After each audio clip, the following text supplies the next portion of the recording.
Hey, my name is Kenny Johnston. I'm a Senior Director of Product here at GitLab. I'm recording a little video about my kind of perspective on a competency that we're adding called communicating to internal executives. Awkwardly, I'm going to be talking to myself in this video about my perspective on something.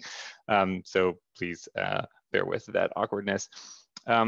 I wanted to share that there's some content that accompanies this competency that you can read and understand kind of like what it means for you as a product manager and to utilize the responsibility that is afforded you as the drive for your product scope to not just ingest and action what your leaders might suggest, but to make sure that you're filtering that through your unique subject matter expertise and that you're responding and pushing back and managing up when you feel like the suggestions are not warranted. And I want to make sure that I emphasize that that's what all of our leaders expect from us and what I expect from you, that as leaders, we're going to push for a bias towards action and we're going to push for kind of like strong opinions loosely held.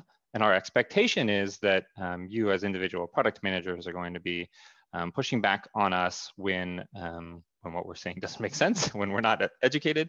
The unique thing that I think is important to remember is that leaders offer a unique global perspective that you might have. And so it's important to pause and make sure that you're extracting that global perspective from what they're saying before you respond with your current perspective. But it's also expected that you respond with your perspective. There's no one who's given more thought to your product scope in this company than you. So make sure that you're asserting that that's a core responsibility for you as a product manager. The anecdote that I wanted to share is, it's a little bit awkward for me to say this, but I think that people find that I do this well. And I would attribute my ability to do this well from an experience that I had in my early career that I think really hammered this home for me. And that experience was, for those who don't know, I worked in political campaigns in my 20s when I was just getting started.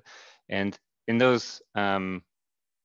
that situation, I was very clearly an expert on a thing that my boss's boss, typically political candidates, were not experts in, but they had a very unique and important perspective. They were the ones who were responsible for the whole activity and the whole campaign. And so their opinion and input was critically important and their direction was critically important, but they also wanted to know that what they were suggesting made sense from those on the ground practitioners who knew how things would work, what was possible, and had a set of expertise for what was actually advisable. So if you think of yourself as that kind of, it's more than an advisor, you're the directly responsible individual, and our leaders in product are affording you this responsibility. But for me, I learned at a young age that I needed to be able to speak with that confidence, and that if I were as interested in the goal as my bosses were, that I needed to make sure that I was informing them and making sure that they were making smart decisions for the benefit of all of us. So I would make sure that you bring that same insight to your conversations with your leaders, either product leaders or other leaders at GitLab. And I think largely the biggest gap for most product managers ends up being a confidence. And I would just continue to iterate that there really is no one in this company who has thought more about your subject matter and scope than you. Even if you think you don't have a complete understanding, it is far more complete than most others. And so give yourself the grace to say, hey, I might not be able to exactly point to some definitive answer for why we should do what we're doing, but you in your position as a product manager have accepted many inputs, have witnessed the market, have seen what your customers have done, have talked to your customers, understand what your development teams are capable of and what kind of is the next step for the vision for your product. And you, despite maybe not having exact concrete response, do have a better opinion and subject matter expertise. And that is supremely valuable to anyone in this company, but especially your leaders, who oftentimes want to know that you are applying that expertise and not them applying their own direct expertise.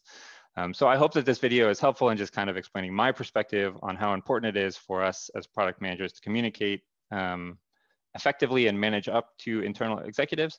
One thing that I will leave you with is I remember in one of my interview processes for a previous job, one of the key questions was, if you're CEO of your company, and this is in a in-person environment, strolls by your desk and says, hey, what do you think about this idea? I think it's really great. Shouldn't we do it tomorrow? And you're the product manager for that part of the product. What do? Do you say yes? Do you say no? Do you buy yourself some time?